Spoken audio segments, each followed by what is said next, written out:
بسم اللہ الرحمن الرحیم وعلیہ نتوکل وبہ نستعین الحمد للہ الذی انزل علی عبده الكتاب ولم يجعل له عوجا وصلاة وسلاما على رسوله النبی الأمی الذی اصطفى اما بعد۔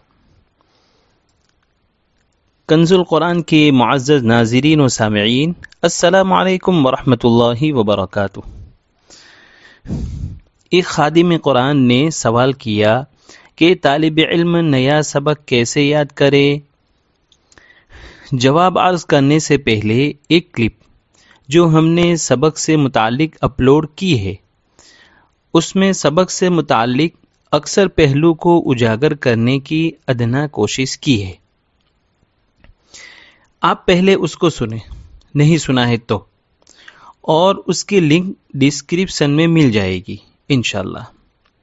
سبق یاد کرنے کے طریقے کو جاننے سے بہتر اس کے لوازمات کو جاننا بہت ضروری ہے، جیسے سبق سے پہلے ناظرہ، سبق یاد کرنے سے پہلے چھوٹے بڑے استنجے سے فارغ ہو جانا، سبق یاد کرنے سے پہلے عصر بعد کھیل کود میں اپنی آواز کو متاثر نہ کرنا، وغیرہ وغیرہ باتوں کا جاننا بہت ضروری ہے۔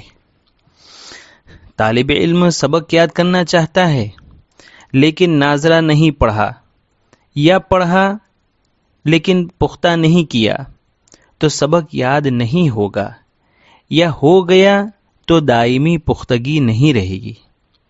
اسی طرح عصر بعد کھیل کود میں آواز متاثر کر دی تو وہ بعد المغرب سبق یاد کرنے سے قاصر ہوگا۔ اسی طرح بعد المغرب سبق یاد کرنے کے لیے مستعد ہے لیکن چھوٹے بڑے استنجے کی حاجت ہے، اب وہ قدرتی حاجت کو روک کر سبق یاد نہیں کر سکتا۔ بے چینی کے ساتھ سبق یاد کرنا مشکل ہوتا ہے اور سبق یکسوئی چاہتا ہے، اس لیے سبق یاد کرنے سے پہلے اس کے لوازمات کا جاننا بے حد ضروری ہے۔ دوسری اور بڑی اہم بات کہ نیا سبق طالب علم از خود یاد نہ کرے بلکہ ہم خدام قرآن یاد کرائیں، چاہے طالب علم کسی بھی کیٹیگری کا ہو۔ اب آتے ہیں اصل سوال کی جانب کہ طالب علم نے نئے سبق کے لیے جتنا ناظرہ پڑھا تھا وہ بعد المغرب 3 دفعہ اندر دیکھ کر، انگلی رکھ کر، معتدل آواز و رفتار میں 3 مرتبہ پڑھ لیں تاکہ یاد کرنے والا صفحہ ذہن میں نقش ہو جائے۔ بعد ازاں یاد کرنے کی مقدار کو 1 یا 1.5 صفحے کی بقدر ہے، 1 یا 1.5 صفحے کی بقدر ہے تو 3 حصوں میں تقسیم کر دے۔ پھر پہلے حصے کو اندر دیکھ کر، انگلی رکھ کر، معتدل آواز و رفتار میں کم از کم 15 اور زیادہ سے زیادہ 20 مرتبہ اندر دیکھ کر پڑھیں۔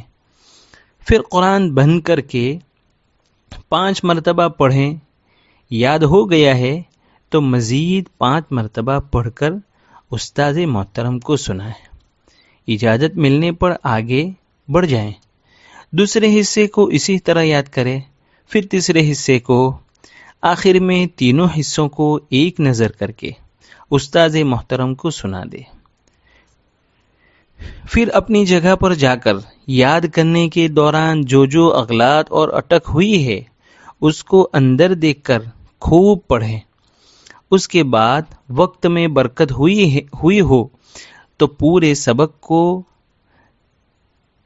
زبانی کم از کم 3 اور زیادہ سے زیادہ 5 مرتبہ پڑھ لے تاکہ تازہ سبق میں پختگی اور اعتماد آ جائے، اور الصبح ایک نظر کرتے ہی آپ بآسانی استاد محترم کو سنا پاؤ گے۔ عزیزم، اس طرح جدید سبق یاد کرنے کرانے میں ابتداءً مغرب سے عشاء کا وقت چلا جائے گا۔ جب طالب علم کی طبیعت ثانیہ بن جائے گی تو مغرب عشاء کے درمیان کے 1 سے سوا گھنٹے میں سے وہ سبق یاد بھی کر لے گا اور 15 سے 20 منٹ بھی بچ جائے گی انشاءاللہ۔ ناظرین و سامعین، سائل نے طالب علم نیا سبق کیسے یاد کرے فقط اتنا ہی دریافت کیا تھا، اتنا ہی جواب دینے کی ادنا کوشش کی۔